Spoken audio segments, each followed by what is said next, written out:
Hi all, ಖಾರ ಕಡುಬು ಮಾಡೋದು ಹೇಗೆ ಅಂತ ತಿಳಿಸ್ಕೊಡ್ತೀನಿ. ಮೊದಲು ಮಸಾಲೆಗೆ ಒಂದು ಮಿಕ್ಸಿ ಜಾರಿಗೆ ಶುಂಠಿ, ಹಸಿಮೆಣಸಿನ್ಕಾಯಿ, ಕರಿಬೇವಿನ ಸೊಪ್ಪು, ಉಪ್ಪನ್ನ ಹಾಕಿ ನೀರು ಹಾಕದೆ ರುಬ್ಕೋಬೇಕು. ನಂತರ ನೆನೆಸಿಟ್ಕೊಂಡಿರುವಂಥ ಕಡಲೆಬೇಳೆನೂ ಕೂಡ ಹಾಕಿ ರುಬ್ಬಿ ಒಂದು ತಟ್ಟೆಗೆ ಹಾಕ್ಕೊಳ್ಳಿ. ಹಾಗೆ ಇದಕ್ಕೆ ತೆಂಗಿನಕಾಯಿ, ಈರುಳ್ಳಿ, ಸಬ್ಸಿಗೆ ಸೊಪ್ಪನ್ನ ಹಾಕೊಂಡು ಚೆನ್ನಾಗಿ ಮಿಕ್ಸ್ ಮಾಡ್ಕೋಬೇಕು. ಹಾಗೆ ಅಕ್ಕಿ ಮುದ್ದೆ ಮಾಡೋದಕ್ಕೆ ಒಂದು ಮಿಕ್ಸಿಂಗ್ ಬೌಲ್ಗೆ ನೀರು, ತುಪ್ಪ, ಉಪ್ಪನ್ನ ಹಾಕಿ ಚೆನ್ನಾಗಿ ಮಾಡಿಸ್ಕೊಳ್ಳಿ. ಹಾಗೆ ಸ್ವಲ್ಪ ಗಂಟಾಗಬಾರ್ದು ಅಂತೇಳಿ ಈ ರೀತಿಯಾಗಿ ಅಕ್ಕಿ ಹಿಟ್ಟನ್ನು ಕೂಡ ಉದುರಿಸ್ಕೊಳ್ಳಿ.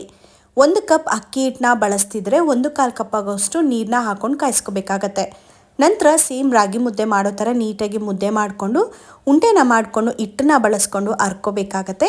ಅದಾದಮೇಲೆ ಈ ಖಾರ ಕಡುಬಿಗೆ ಅಂತ ಸ್ಟಫಿಂಗ್ ರೆಡಿ ಮಾಡಿ ಇಟ್ಕೊಂಡಿದ್ವಲ್ಲ ಅದನ್ನು ಕೂಡ ಹಾಕಿ ಸೇಮ್ ಕರ್ಜಿಕಾಯಿ ಮಾಡುವಂಥ ಮೋಲ್ಡಲ್ಲೇ ನೀವು ಕರ್ಜಿಕಾಯಿ ಥರನೇ ಮಾಡ್ಕೋಬೋದು. ಇಲ್ಲಾಂದರೆ ಕೈಯಲ್ಲಿ ನೀವು ದಡನೆಲ್ಲ ನೀರನ್ನ ಹಾಕಿ ಅಂಟಿಸ್ಕೋಬೋದು. ನಂತರ ಒಂದು 10 ನಿಮಿಷ ಸ್ಟೀಮ್ ಮಾಡಿದ್ರೆ ಖಾರ ಕಡುಬು ರೆಡಿ ಆಯಿತು. ತುಂಬಾ ರುಚಿಯಾಗಿರುತ್ತೆ. ಇಷ್ಟ ಆಯ್ತಂದ್ರೆ ಲೈಕ್ ಮಾಡಿ.